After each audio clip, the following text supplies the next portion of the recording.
Halo, assalamualaikum warahmatullahi wabarakatuh. Salam sejahtera, salam rahayu, salam ajaib untuk kita semuanya. Nah, akhirnya yang ditunggu-tunggu juga ya. Akhirnya yang ditunggu-tunggu datang juga. Nah, kali ini kita bahas tentang keyakinan seperti yang saya sampaikan di awal. Ya, belajar gendam itu yang pertama kita belajar tentang olah pikir. Di dalam olah pikir itu ada berbagai macam materi, pokok bahasan. Di antaranya adalah mindset, pola pikir, keyakinan, ya. Itu saja yang terpenting itu saja. Sebenarnya keyakinan itu apa sih? Keyakinan itu sebenarnya mindset. Mindset yang dipercayai. Mindset yang kita percayai. Maka itu menjadi sebuah keyakinan. Nah, sebelum kita bahas tentang mindset ya sebelum kita bahas tentang keyakinan ya, kita bahas tentang mindset. Kita ulas kembali tentang mindset ya. Mindset itu program pikiran di mana setiap orang gagal atau suksesnya seseorang, susah atau senangnya seseorang, sehat atau sakitnya seseorang itu tergantung dari mindsetnya, tergantung dari pola pikirnya. Seperti yang kemarin saya contohkan adalah tentang mindset hutang ya, mindset hutang. Sebenarnya ada banyak sekali mindset dalam pikiran kita. Di dalam otak kita yang ukuran diameter berapa senti ini, di dalamnya itu ada berbagai macam data. Ada ribuan apa ya? Ribuan megabit mungkin ya. Ribuan MB di dalamnya. Nah, berbagai mindset itu ada yang menguntungkan dan ada yang merugikan. Yang merugikan kita beri nama mental block, yang menguntungkan kita beri nama mindset ya, pola pikir positif dan pola pikir negatif. Nah, kalau kemarin kita bahas tentang mindset hutang, sebenarnya ada banyak lagi. Mindset susah, mindset sedih. Mindset sedih itu sama seperti mindset hutang. Jadi segala sesuatunya itu dihubung-hubungkan dengan kesedihan. Orang bermindset sedih, jangankan nggak punya duit aja sedih gitu loh ya. Jangankan nggak punya duit aja udah sedih banget. Nah, punya duit sedih, nggak punya duit sedih, repot. Wah, ketemu orang sedih itu repot. Ada juga mindset sakit ya. Beberapa tahun terakhir ini saya lebih aktif di dunia terapi fisik. Mulai dari masalah orang sakit asma, dada sesek, kemudian sampai ke saraf kejepit, stroke dan lain sebagainya ya. Sampai bahkan bisa teman-teman atau saudaraku simak di video-video saya sebelumnya. Ada di situ saya upload menerapi orang lumpuh berapa tahun, kemudian sampai bisa jalan itu 2 bulan setengah sampai 3 bulanan lah. Nah, yang terutama dalam menerapi orang itu yang pertama kali kita terapi itu adalah pikirannya dulu. Karena rata-rata orang sakit apalagi sudah bertahun-tahun itu pasti mentalnya sudah hancur. Mentalnya udah mental sakit itu. Kalau orang mental sakit itu sebelum mentalnya dirubah atau mindsetnya dirubah, maka tubuh pun akan menjadi tidak mudah untuk dibetulkan. Orang bermindset sakit itu jangankan apa ya orang bermindset sakit itu ya apa jadi sakit sedikit jadi banyak, sakit sedikit jadi dibesar-besarkan gitu loh. Nah, ibaratnya jangankan tersandung batu besar, sandung kerikil kecil aja dia ngerasa sakit banget karena di mindsetnya adalah mindset sakit. Nah, sebenarnya itu tidak salah. Bagaimana ya, dikatakan tidak salah, nyatanya memang kurang tepat ya kan. Namun dikatakan benar pun nggak tepat juga, karena pada dasarnya pikiran kita itu seperti itu. Pikiran manusia itu memiliki program kerja atau memiliki sistem kerja otomatis ya. pikiran kita itu memiliki sistem kerja otomatis. Ada 3 sistem kerja otomatis dalam pikiran kita, yaitu kalau dalam bahasa NLP-nya itu mengeneral, mendelete, dan mendistorsi. Mengeneral itu menyamaratakan, kemudian mendelete itu menghapus, kemudian mendistorsi itu menghubung-hubungkan. Jadi pikiran manusia itu program kerjanya atau sistem kerjanya cuma 3, menghubung-hubungkan, menghapus, dan menyamaratakan. Makanya kalau orang mindset negatif ya, mereka lalu dengan mudah menghubung-hubungkan segala sesuatu atau kenyataan hidup yang dia alami, ya, kenyataan hidup yang dia alami dihubungkan semuanya dengan kesusahan. Ketika pikiran kita sudah terbiasa, terbiasa menghubung-hubungkan segala sesuatu dengan kesusahan, maka selanjutnya ini sudah terbiasa menghubungkan dengan kesusahan, maka selanjutnya pikiran kita itu akan mendelete, menghapus. Karena di sini di dalam pikiran kita itu sudah terpenuhi dengan segala hal-hal yang susah-susah, yang sulit-sulit, yang apa ya susah sulit ya, seperti itu. Maka kemudian dia akan mendelete, menghapus segala kemudahan-kemudahan yang dia alami, yang dia terima, ya. Ketika kemudahan-kemudahan tersebut terhapus dari pikiran seseorang, maka hal itu akan dengan mudah menghalangi kemudahan-kemudahan selanjutnya yang masuk ke pikiran. Maka yang terjadi selanjutnya, pikiran itu akan menghasilkan solusi-solusi yang makin mempersulit, ya. Jadi dari rahasia ini, anggaplah ini rahasia, ya. Dari rahasia pikiran ini, maka dapat kita ambil kesimpulan bahwasanya kenapa ada orang yang hidupnya mudah semakin mudah, hidupnya yang sulit semakin sulit. Orang yang hidupnya mudah itu usaha apa aja jadi, usaha jualan apa aja ya, kebetulan ke bahasa Jawane dilalah kersane ngalah kok melaku gitu. Nah, di sisi lain ada orang yang susah gitu, udah modal pas-pasan, dibuat usaha malah bangkrut lagi gitu. Mau usaha ini nggak jadi, mau usaha itu gagal, usaha ini nggak menguntungkan, dan lain sebagainya.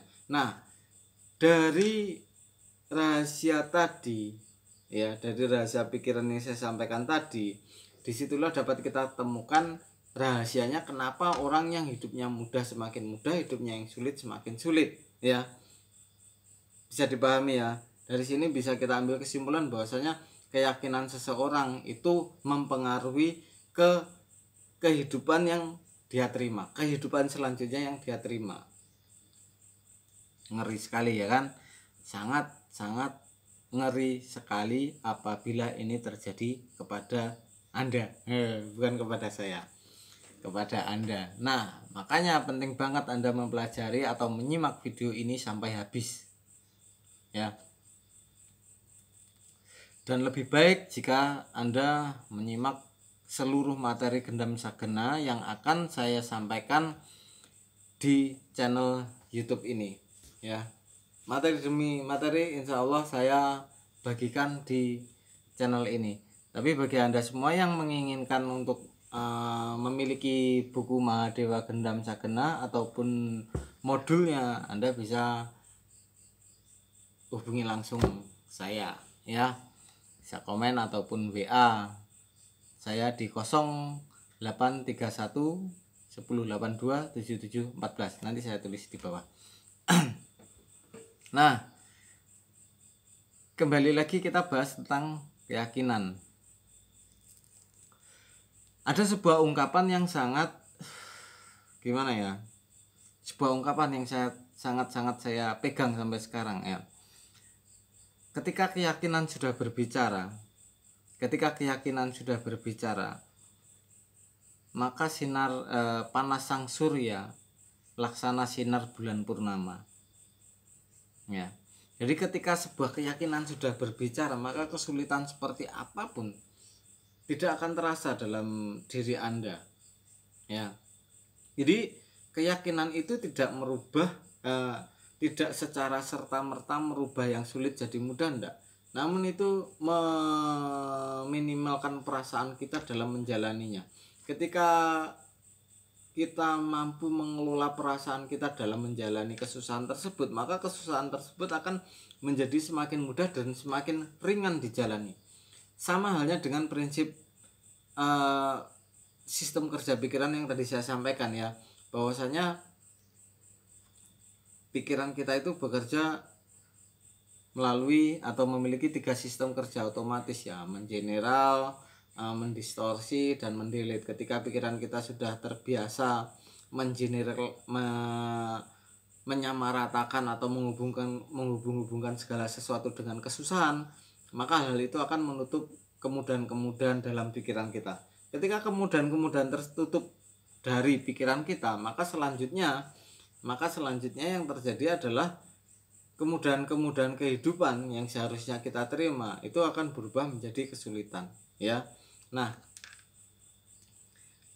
maka dari itu setelah proses selanjutnya setelah kita merasakan atau kita menjalani segala kesusahan, segala kerumitan kehidupan ini dengan mudah, dengan ringan, dan dengan senang hati, maka selanjutnya kemudahan-kemudahan itu semakin bermunculan dalam pikiran kita, ide-ide semakin bermunculan dalam pikiran kita, dan juga kehidupan ini seolah-olah menarik kemudahan-kemudahan ke dalam atau hadir di dalam kehidupan kita. Oke. Nah, selanjutnya setelah kita mengetahui betapa pentingnya keyakinan ini, betapa pentingnya kita memiliki keyakinan yang bagus dalam diri kita, ya, perlu kita ketahui keyakinan manusia itu ada 3. Keyakinan manusia itu ada 3 atau berdasarkan asalnya pikiran itu ada 3. Keyakinan manusia itu ada 3. Yang pertama, keyakinan berdasarkan kenyataan atau pengalaman hidup. Yang kedua, keyakinan pemberian atau ya keyakinan pemberian lah. Yang ketiga adalah keyakinan yang ditanamkan. Kita bahas yang pertama, keyakinan berdasarkan kenyataan atau berdasarkan bukti. Nah, pada dasarnya kehidupan setiap manusia tidak ada beda. Setiap manusia itu kehidupannya selalu menyajikan 2 hal, rong perkara. Yang pertama adalah perkara yang baik atau yang positif. Perkara kedua adalah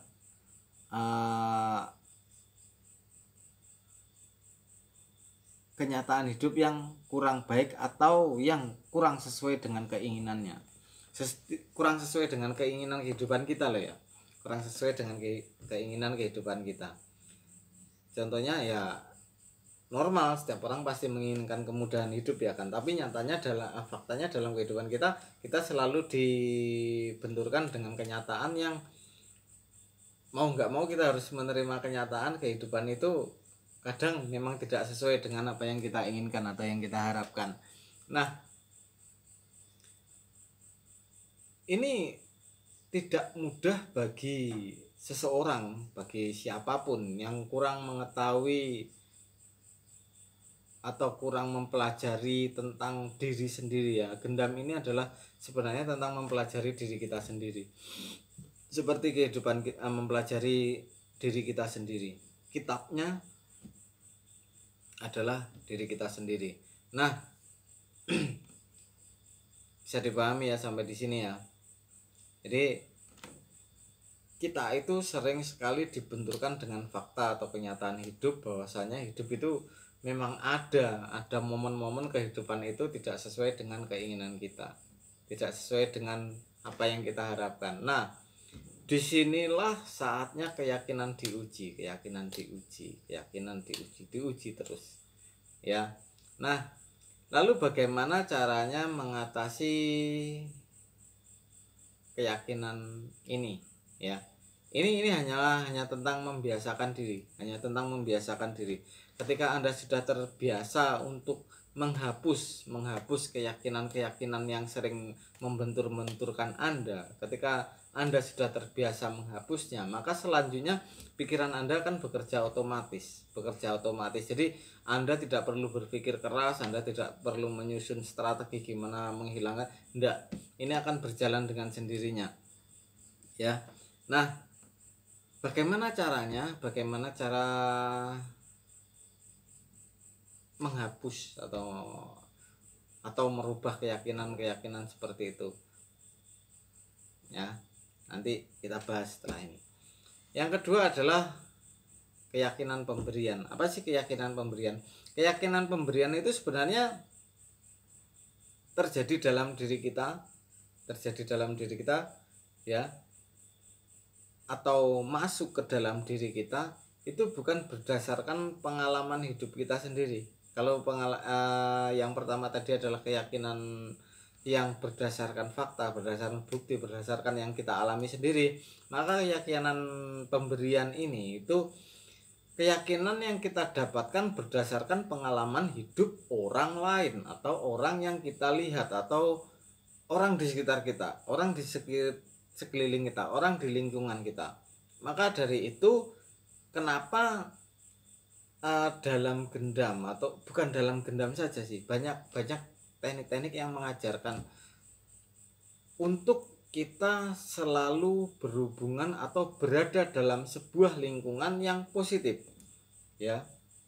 Kenapa kita banyak anggaplah agama Islam saja mengajarkan agar kita selalu berada atau berkumpul dengan orang soleh. Anggaplah berkumpul dengan soleh.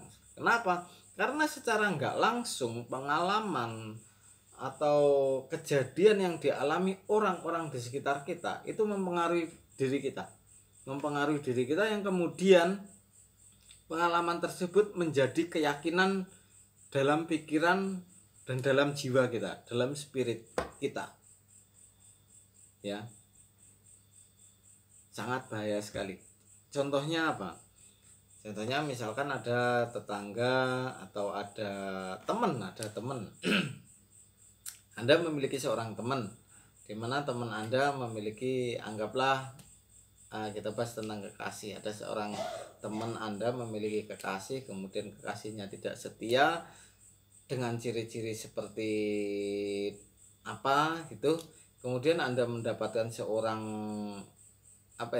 yang mungkin naksir Anda, dan Anda mendapatkan ciri-ciri yang hampir sama dengan kekasih teman Anda, maka pikiran Anda secara otomatis akan berpikir, oh orang ini kayaknya nggak jauh-jauh beda dengan kekasih teman Anda. Nah, itu kurang bagus. Sebenarnya bukan jelek, tapi kurang bagus saja. Dibilang jelek juga tidak sih, karena sifat atau bersikap hati-hati itu juga diperlukan dalam kehidupan kita. Namun menjadi kurang bagus ketika kehati-hatian kita itu terlalu over, terlalu berlebihan, karena segala sesuatunya itu bisa saja berbeda ya. Nah, keyakinan yang ketiga adalah keyakinan yang ditanamkan. Nah, dalam Gendam Sagena ini Anda sebaiknya atau diajarkan untuk menanamkan keyakinan ya. Di antara ketiga keyakinan yang saya sampaikan di awal, yaitu di antara keyakinan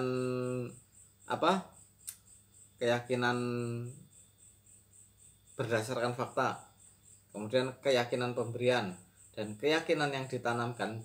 Dari tiga hal ini hanya satu keyakinan yang bisa kita kontrol, yang ada, yang kuasanya sepenuhnya kita pegang, yaitu keyakinan yang kita tanamkan ya. Ngopi dulu guys.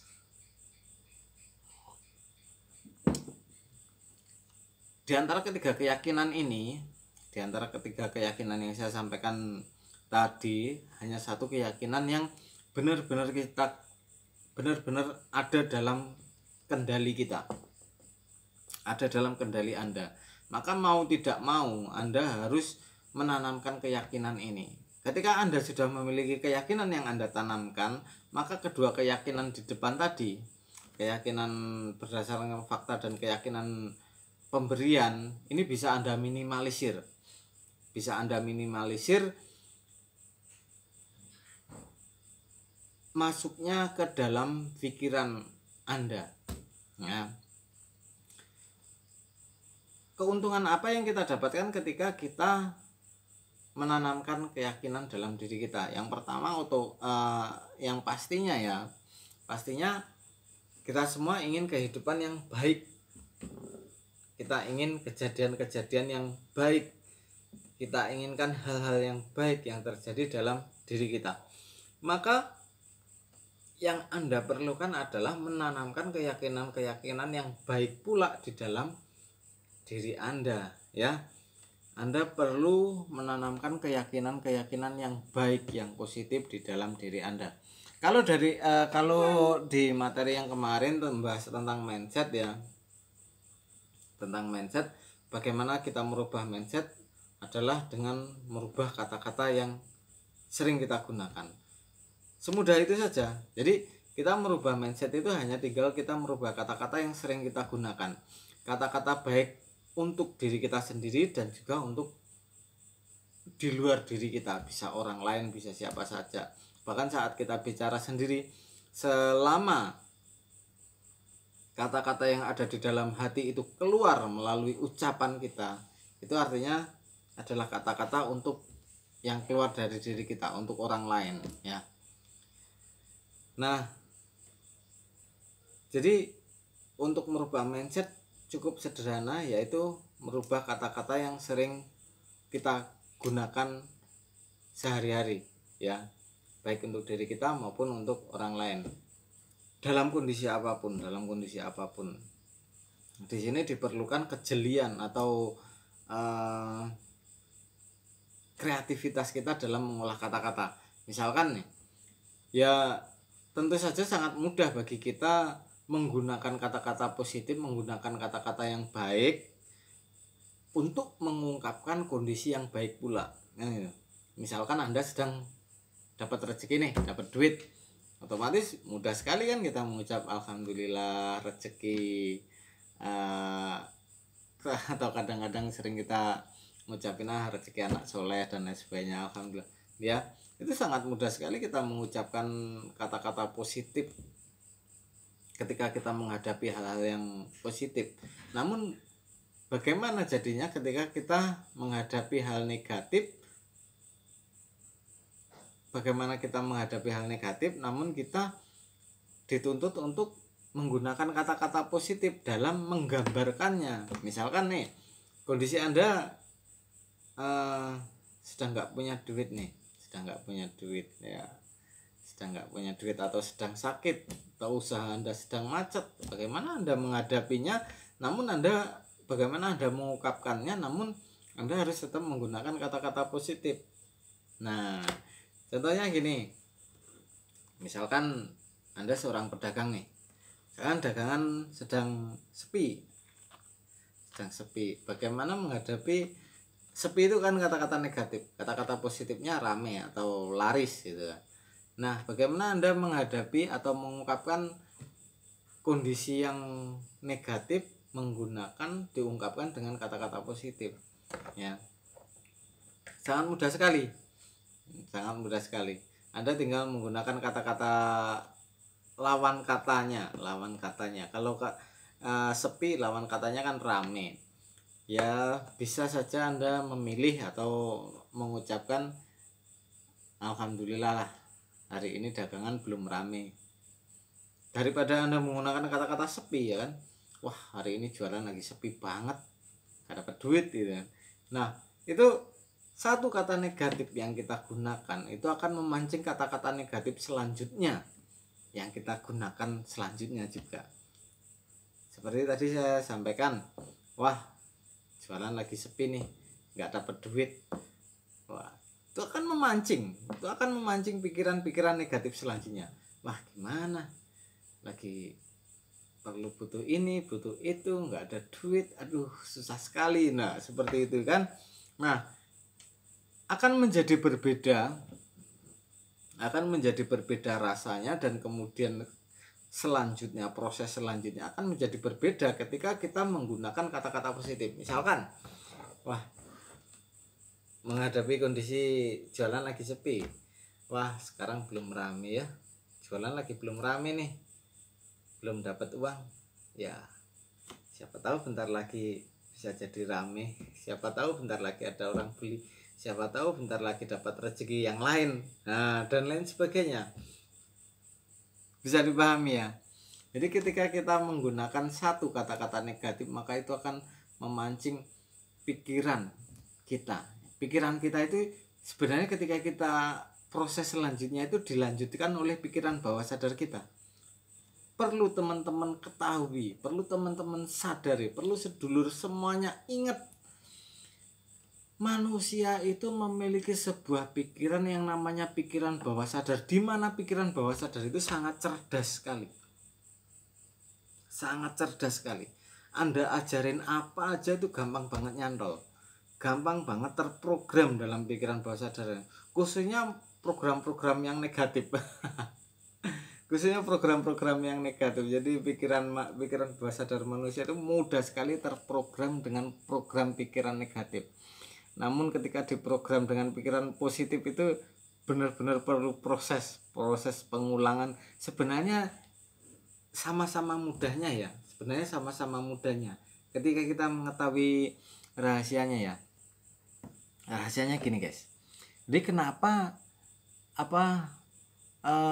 program pikiran negatif kok mudah sekali tertanam dalam pikiran kita? Kenapa? Coba misalkan gini. Misalkan program pikiran negatif itu misalkan susah, sedih, menderita, hutang dan lain sebagainya ya. Misalkan sebuah penderitaan ya, wah susah sekali hidup, wah susah sekali usaha, dagang sekarang sedang sulit banget ya. Itu akan mudah sekali tertanam dalam pikiran kita, pikiran bawah sadar kita. Kenapa?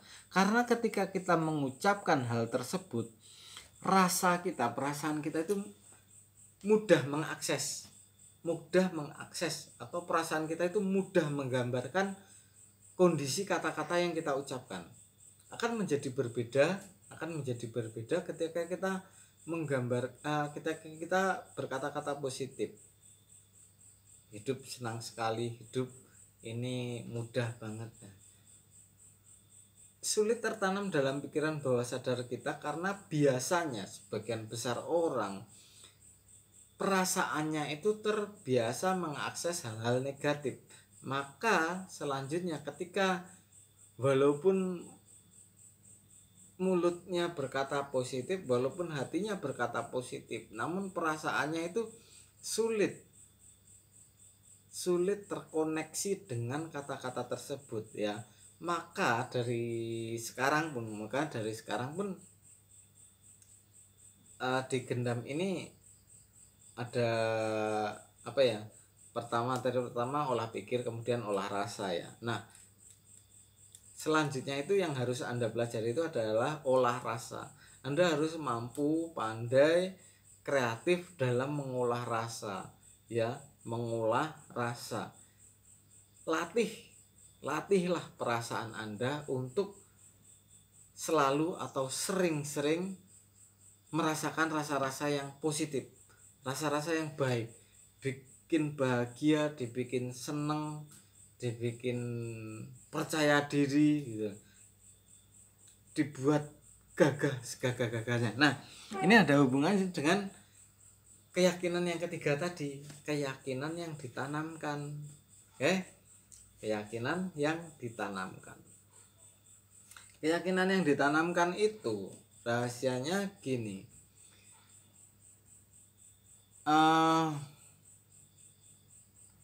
keyakinan yang ditanamkan itu rahasianya adalah kalau tadi kita menggunakan kata-kata yang positif. Kalau keyakinan ini tentukan dulu kehidupan kita ingin seperti apa, atau kita ingin membentuk diri kita itu seperti apa. Anda ingin menjadi orang yang beruntung, maka keyakinan Anda harus ditanamkan bahwasanya Anda itu orang yang beruntung. Mau nggak mau, yakin nggak yakin, harus diyakinkan. Apapun fakta, apapun kenyataan kehidupan yang Anda terima saat itu, apapun keyakinan atau fakta kehidupan atau kejadian hidup yang Anda alami saat itu, Anda harus mampu mempertahankan keyakinan ini. Ya, Anda harus mampu mempertahankan keyakinan ini, mempertahankan keyakinan bahwasanya Anda adalah orang yang beruntung. Sebenarnya hal ini sudah sering atau banyak sekali dicontoh-contohkan oleh orang tua kita atau pendahulu kita, atau dalam ajaran-ajaran agama kita semuanya ya. Tentu sudah diajarkan tentang hal ini. Orang itu harus banyak-banyak bersyukur gitu. Maka kesulitan apapun, kesusahan apapun, usahakan untuk mencari hal-hal yang bisa disyukuri, sekecil apapun itu. Sekecil apapun itu yang bisa Anda syukuri, syukurilah. Ya. Prinsipnya sama seperti tadi. Ketika Anda mampu mensyukuri hal-hal yang kecil, maka hal itu akan memaksa kreativitas pikiran bawah sadar Anda untuk mencari kesyukuran yang lain, yang mana kemudian langkah selanjutnya pikiran bawah sadar Anda menarik kenyataan kehidupan Anda untuk Anda alami dalam kehidupan Anda selanjutnya. Sama halnya dengan mindset sakit tadi ya. Sama dengan mindset sakit tadi. Orang mindset sakit itu jangankan sakit banyak, sakit sedikit aja ngerasa sakit banget. Jangankan kesandung batu yang besar, kesandung kerikil kecil aja dia pasti merasakan sakit. Sama dengan keyakinan beruntung. Keyakinan beruntung ini sebisa mungkin, sekecil apapun keberuntungan yang Anda dapatkan, Anda harus berusaha untuk tetap meyakini bahwasanya Anda beruntung. Oke? Tetap meyakini bahwasanya Anda beruntung. Ngopi dulu.